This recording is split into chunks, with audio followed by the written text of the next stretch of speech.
From the heights of New York City, welcome to Inwood Artworks on Air, where we meet the musicians, filmmakers, writers, theater makers, and artists of all stripes who make their home in what we affectionately call Upstate Manhattan.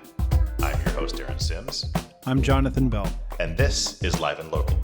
It's our podcast dedicated to showcasing the musicians of Upper Manhattan. We talk with them about what they do, and best of all, listen to them perform live in one of our favorite local venues. Today, the Lounge at Hudson View Gardens. We are excited today to welcome composer, conductor, and pianist Chris Whittaker. Chris's musical language of classical, jazz, pop, and gospel music melds genres and brings people together. He started playing piano by ear and writing songs when he was only 6 years old, which began a journey that eventually led him to study composition at the Peabody Institute at the Johns Hopkins University. Then, on to getting his master's in conducting at the University of Michigan. In 2015, he co-founded the Washington Heights Chamber Orchestra, a nonprofit performing arts organization committed to engaging the community through free concerts and educational programming. In addition, he also serves as music director for Fort Washington Collegiate Church in Upper Manhattan and leads Marble Collegiate Church's Jazz Vespers service. We are thrilled to have him here today as a guest on Live and Local. Without further ado, Chris Whittaker.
Well, that was fantastic. Thank you so much, Chris. It's so great to see you in person finally. Hey, you too. Thanks so much, Aaron and Jonathan, for having me today. It's great to be here. And we're seeing you maskless. Yeah, it feels good. I'm delighted to be on maybe one of the first Inwood Artworks podcasts, Sans Mask. So that's exciting. We're making progress. It is the first. It's definitely the first live and local we've done. Yeah. Well, I'm just so glad to see you, and thanks for being on the show today. And before we get started into more wonderful things about you, can you talk to us a little bit about the two wonderful pieces you just played? Sure. I played the slow piece that you heard was called Vocalise, and it's a kind of slow jazz composition that I wrote a couple of years ago, just with the intent of writing a simple, beautiful melody that would emulate a vocal line, hence the title Vocalise. And the other improvisation was a little bit of a riff on the old spiritual Wade in the Water, which I enjoy a bit. So thank you so much for listening. Yeah, Chris, beautiful music. The Vocalise, when I hear the word, Rachmaninoff's not the only composer, but that he comes to mind when I hear the word Vocalise. And actually, I thought that your long sense of line, the way your melody sort of layers and builds upon itself, long lines, is sort of a hallmark of Rachmaninoff. And I kind of wanted to jump right in maybe into your composer heroes growing up and what led you to your harmonic vocabulary, a very rich palette that you have. It's such an interesting time to be a composer, because as a composer of what we sometimes call concert music or classical music, the aesthetic palette that we have available to us at this moment in time is just so vast. You have people writing very melodic, tonal, very digestible music. You have people doing super avant-garde stuff. You have people doing sort of a quasi indie folk sound. You have people taking influences from jazz and hip hop. And sometimes those of us who are classically trained can see the progression of concert music in a sort of very linear way, that it goes from romantic to sort of atonal, and then we get into minimalism. But where we are right now, I feel like composers feel more free than ever to really draw from every sound available. And the amazing thing is, if you have a computer, you can create somehow the sound that's in your imagination. You can craft it almost like CGI for audio. You can find a way, to make that sound. And so with that freedom comes a lot of so many choices that it can be somewhat overwhelming. To answer your question, I like Aaron said, I grew up just playing little songs at the piano, and I was just always writing little melodies and composing little more as involved. As you do when you're 6, songs. You just kind of give me the juice box, Mom. I got something on my mind. My parents are not musical, and they got me. I started. This is interesting, so allow me to diverge. But my mom got me this little tiny. It was like a little book of Christmas songs about this big, and there was a little piano on the bottom of it that had a hearing aid battery inside, like a little LCD battery, and it played one note at a time, and you learn the Christmas songs by number. So 333, 333, 35, 1, 2, 3 kind of thing. And I learned all these songs in this Christmas book. We're in the toy store one day, and there's a toy piano. And I sit down and I start playing Little Drummer Boy. And my mom's like, "Where'd you learn how to do that?" And I was like, "Well, I just figured this out and use this Christmas book." So this prompted an investment in increasingly larger, more involved keyboards, from like a little tiny Casio to eventually we acquired a $100 upright piano from some friends that has never been tuned to this day. But that was my first instrument to tinker on when I was in, third, fourth grade. Eventually started taking lessons and that sort of thing. But composition has always been a part of my my musical life. And the music that I love all kinds of music, but what I most enjoy in the concert music realm, makes me sound a little traditional, but someone like Brahms, who my admiration for Brahms isn't necessarily about how the music sounds and feels, though that's really important.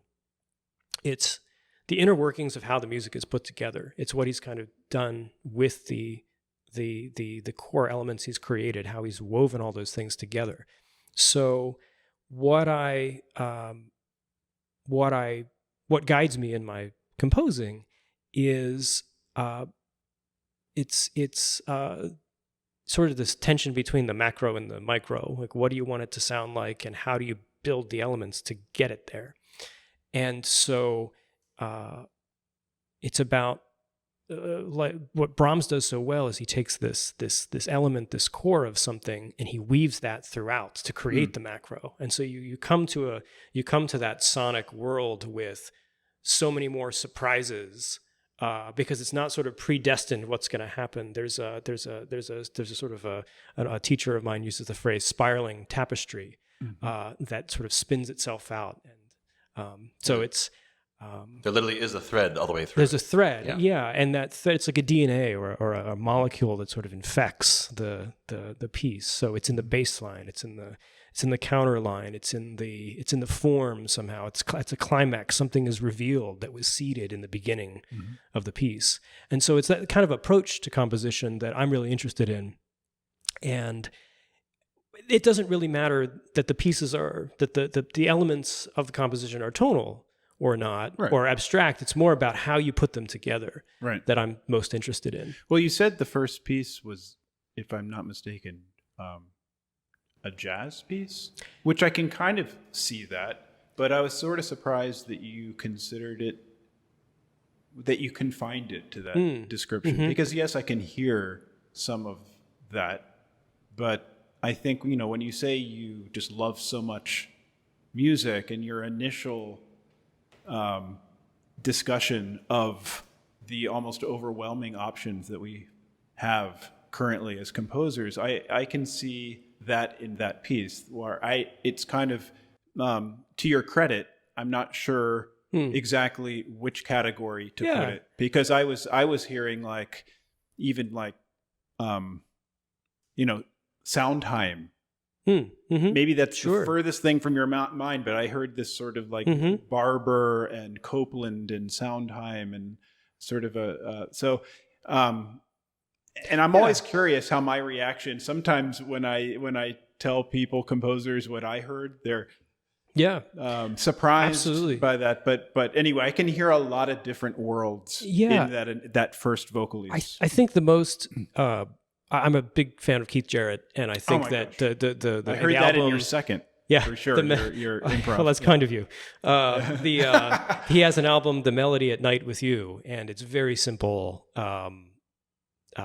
It's not a burnin' jazz trio album. It's all very slow piano music. And so I was sort of thinking of the pieces in that kind of world, so which is why I would call it jazz. But absolutely, it doesn't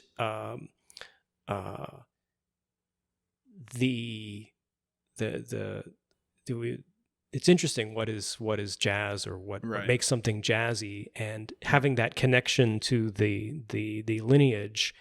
I think it's connected to a lot of lineages, and so what ends up coming out, is it jazz, is it classical? It's sort of has influences. I think it's all over. The fact that it's non-genre defining is very indicative of what we just talked about with you. It's like you have a lot of influences. You're listening to hip hop, you're listening to Sondheim, what you listen to, whatever may be coming at you, Brahms, and I think it all factors in. You could say it's contemporary, I guess, but I think that's what makes your world unique to you. You get your sound, which is great, I think, and yes, you can play, boogie woogie and everything else that comes out of it, but no, just very the Chris Whittaker sound, the defining Chris Whittaker sound. Yeah. Still trying to figure out what that is, but can I just go back to something briefly? You used the word digestible at one point. I wanted there's you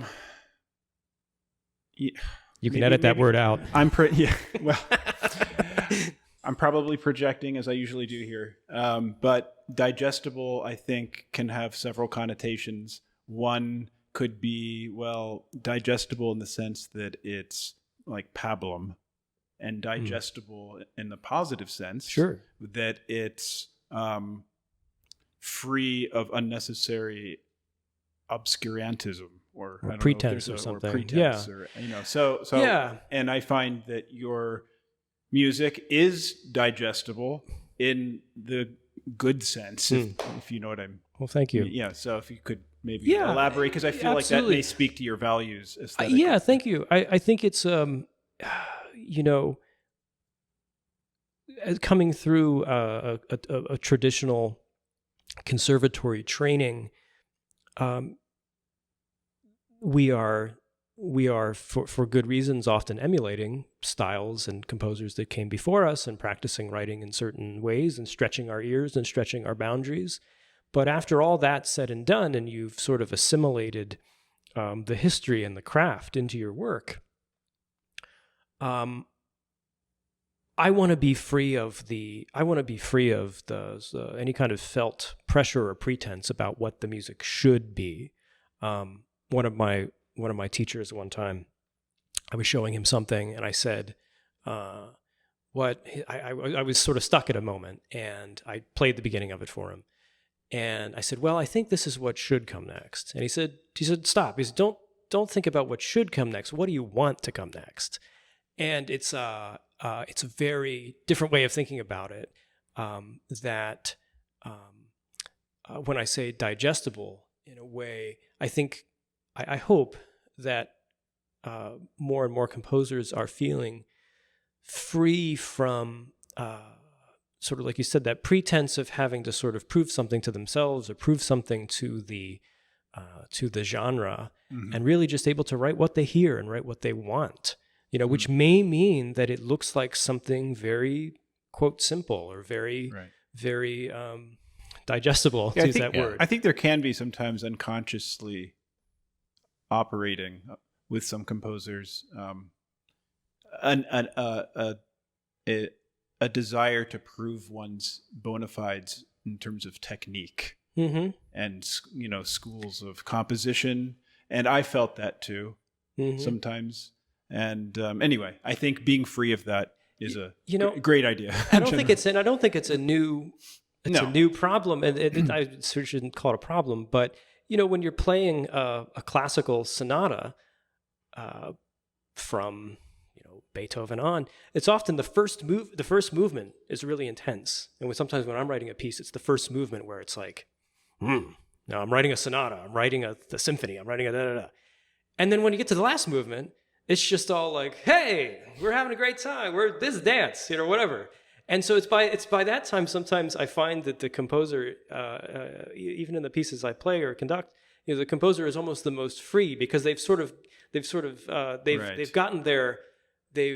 proved their argument. They've gotten their heady dialogue out of the way, and it's beautiful and it's awesome and it's well crafted and it's amazing and it's emotionally impactful. But I find that sometimes you can see that progression sort of in the composer as in the piece, in the microcosm itself. It's like, I've made my argument, and now at the end there's some fast rondo or this fast scherzo or whatever, and it's like, now I just run with it. I've never heard. Not every piece, but I sort of see that sometimes in music that I study. Well, I think it's funny because you have studied a lot and you've composed for all different styles. You're saying like whether it's a symphony or a chamber orchestra or a solo piece. I'm curious. You've already touched about like where you've been. I'm curious where you are now and where you're going. To be perfectly honest with you, because I think life also plays into a lot of different things too. And I'm just curious, what are you interested in right now, and where you're at now? Yeah, that's a great question, and one that I suppose anyone who has a solid 5-year plan right now is probably. I meant right now. I mean, right this moment. Yeah. You don't have to worry about tomorrow. Or 5 years from now. My little brother would always, to the people in my family, when they would bring a significant other to Thanksgiving or Christmas, would always sort of make a point to very awkwardly say to the family member, so what's your intentions with this person? What's your 5-year plan? In front of them, right? In front of the family. Well, we can delete this whole section, and this could be on the box set for in 5 years. We can bring it out. Well, so what I'm interested in, it's a for the last couple of years, as you know, I've been building the Washington Heights Chamber Orchestra, and I've been working as music director at Fort Washington Collegiate, and we've built a really fantastic community choir. And a lot of the work that I've been doing is just been about making music, bringing people together, creating opportunities for local artists, creating opportunities for myself, of course. And, right now, of course, COVID is kind of an inflection point. I'm personally, maybe this is a result of the pandemic. I feel a little more introverted. I feel like kind of coming back to myself a little bit more and spending more time composing, because it's not something I am able to do with the regularity that I want. So that may change, but at this moment, it's really there's a lot of noise. There's a lot of events. There's a lot of there can be that pressure of, well, what am I going to produce this next season, or what concert program am I going to do? And Jonathan, don't ask him about next season, okay? Don't ask me about next season. Well, and I think that one of the really nice things about what I've learned in the last couple of years with the chamber orchestra, we've been able to produce some amazing stuff and really do some big events and bring a lot of people together. And at a certain point, it's like, okay, I'm okay. We're okay. What do I really want to contribute?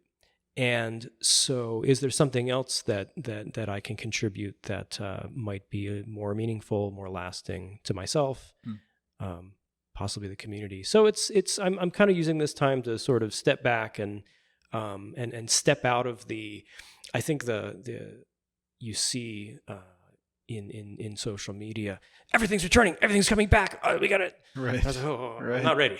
I know, right. I just want to compose a little more. Yeah. Spend some time in a cabin. Yeah, well, I think it's important to acknowledge where you've been. And it's not like you pressed pause in your life a year and a half ago when COVID hit, and then all of a sudden you just went to a cave and came out and said, great, we're ready to resume everything we did before. And I think it's great that you've learned.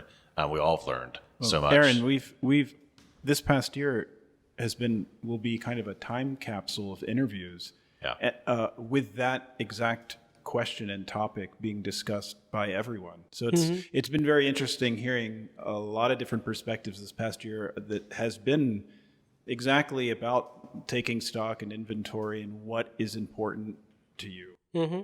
It's been very challenging, but it's also been sort of this going back to basics moment for a lot of people. So I think many people don't want to go back because they understood the change is necessary, and they for better and for worse, people have learned, and they don't want to do what they did back then, or they don't want to do it the same way.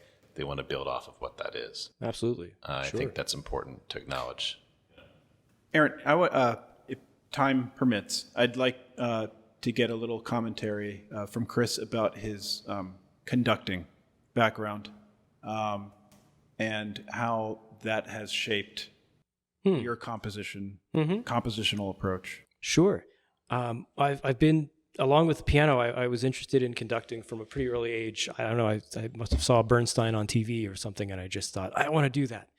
I actually had the chance when I was in 4th grade. I wrote, over the summer, I wrote a piece for the school band. I didn't know anything about instrumentation or anything. The snare drum part was just like one long snare drum roll the entire time.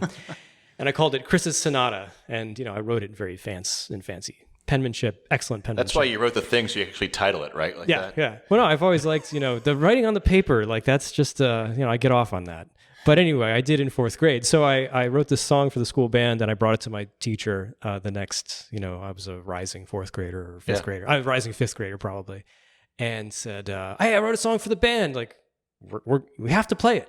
So she, to her credit, she helped me learn about transpositions and instrumentation, but she let me conduct the piece. Wow. And in the concert. And I still remember a little bit how it goes. It's very simple. Da da da da da da da, boom boom, da da da da da da da, boom boom. It was very fun. And sounds like a fight song. Yeah, it does. And so is my conducting dream as a fifth grader. I guess I was fifth grader, and I didn't have a baton. I didn't really know what that was, but I had a broken off RC radio antenna that I just thought was the coolest thing. You pull it out and wave it around. And I said to my band teacher, I would like to use this RC radio antenna for my conducting debut. And she says, no, that looks trashy, just use your hands. And up until the very last minute, right before I walked up there, I'm pointing at it. I'm like, could I? Would you let me? She's like, no, you will not. So I got the bug then, I guess, as a composer conductor, and really didn't have a sense of how all these things might come together until later, until high school and college. But my pursuit of conducting, while I sometimes think of myself, I took one of the personality tests one time, where I'm sort of right in the middle between introverted and extroverted. Myers-Briggs test? Yeah, exactly. I'm like IE, I'm like right on the line. And so it's the conductor-composer part. So I like being with people, and I like collaborating and bringing something together, but I also like just being in my house and doing my thing. And so that sort of satisfies, that conducting part satisfies that element. But at the time when I wanted to pursue conducting, there was also an element of what's the best way for me to become a better composer? And I decided at the time that it was really to become intimately acquainted with the orchestral repertoire. And as a non-orchestral player, as a pianist who really hadn't sat in that many orchestras, it seemed to me the best thing to do was to pursue conducting, where you're really wrestling with the score and why did the composer write it this way, how they orchestrated it, how to balance this complex passage, and so it's been a great journey. If my conducting just kind of fizzles out and I never conduct anything again, I've learned so much as a composer just by learning how the organism of the orchestra moves and breathes and how the instrumentalists relate to each other as people on stage. Well, I want to bridge off that real quickly and say, because you touched about, kind of tie it all together here with your conducting while keeping the Washington Chamber Orchestra alive. And you are the MD of the Fort Washington Collegiate Church. So I think you've been prolific during the pandemic and before, just so I can say it out loud, everybody knows that, and keeping the visibility and keeping, I think that what comes through very much with you is your love for teaching music and your love for engaging people with music, exposing them to music, and as a participant, and bringing them in the choir, something that very much so that I get from you a lot. And so I think it's important to touch on, what it's like being an MD for both of these, and conductor, and also I know you do compose for the chamber orchestra, obviously, but I'm curious to see. A really interesting question, I think, is about where you've been and where you are now, emerging as kind of this, how you engaged your spiritual community with your musical ministry. Yeah. So Fort Washington has been instrumental and really the core of a lot of what I've been able to do in the community here, and really. A little bit of background: when I I took over the music director job. I started as assistant and then interim and then eventually the permanent position. At some point, I really decided that I wanted I had the opportunity to sort of build the job the way I wanted. There wasn't the community choir yet. The orchestra hadn't started. And so I really had the freedom, which has been amazing at the church, to really build a program. And so the pandemic, I think, has been, it's going to be really interesting coming out of it to see if there is a real revival in terms of people's desire for real connection and real community engagement and civic engagement. I think it's something that we all took for granted to a degree, that when we're all locked up and we can't see each other, what we're missing from our lives. And so during the pandemic, I was very fortunate that my wife and I have some good video editing equipment at home, and I've been able to put together all the virtual choir stuff and bring people together virtually in that way. But of course, it's while it scratches a little bit of an itch, it's not a substitute. And so I hope that if becomes a point where COVID really is behind us, that there'll be a revival and a reimagining of how people engage with their community. Well, speaking of virtual work, I believe you've brought in a selection from one of your larger compositions. Can you tell us a bit about it? Yeah, so this is a performance from February of 2020. It is the premiere of my Violin Concerto, which is played marvelously by Amos Fayette, who incidentally was an old friend, a Peabody pal, who premiered a violin sonata that I wrote many years ago. And he had been bugging me to write a concerto for some time. And so I took him up on it, and we had the chance to perform it on the orchestra series at our concert weekend in February of 2020. And so you'll see on the video, the performance actually takes place over at the George Washington Educational Center, which is the old George Washington High School building at 187th in Amsterdam. It's a beautiful, large space. I mean, it sits probably 1,000 people. We didn't get that many people that night, but part of our outreach in that year was to expand into new spaces. So that's where it takes place at the high school. So you're going to hear the second movement of the three movement piece from my Violin Concerto. Excellent. All right, let's listen to it. Once again, Chris Whittaker.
That was really cool. Oh, thank you.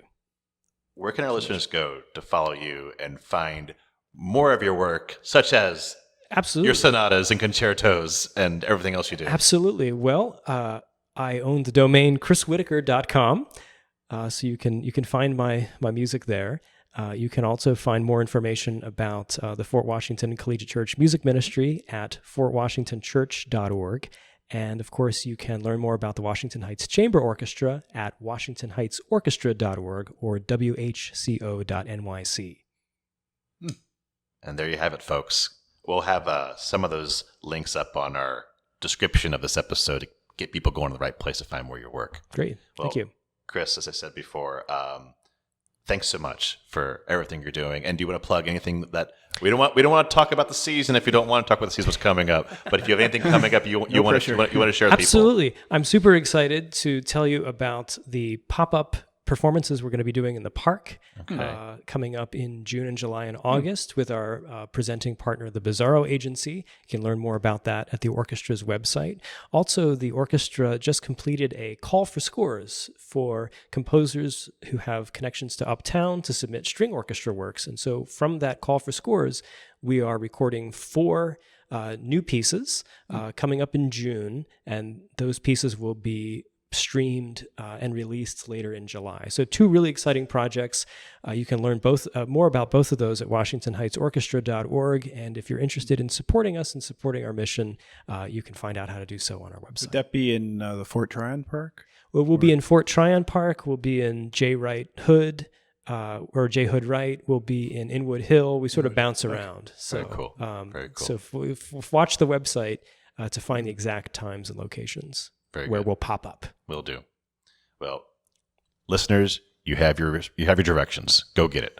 Well, thanks again, Chris, for joining us today on this episode of Live and Local. Thank you.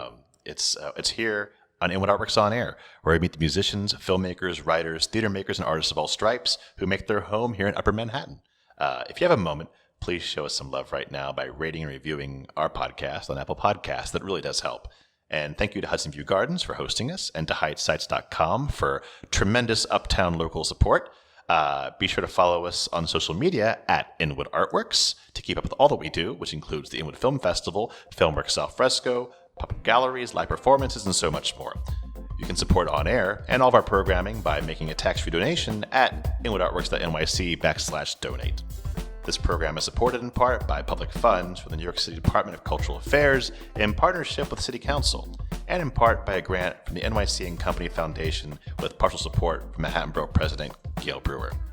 From the top of Manhattan and the bottom of our hearts, thank you so much for tuning in. This is Aaron Sims. I'm Jonathan Bell. For Inwood Artworks On Air.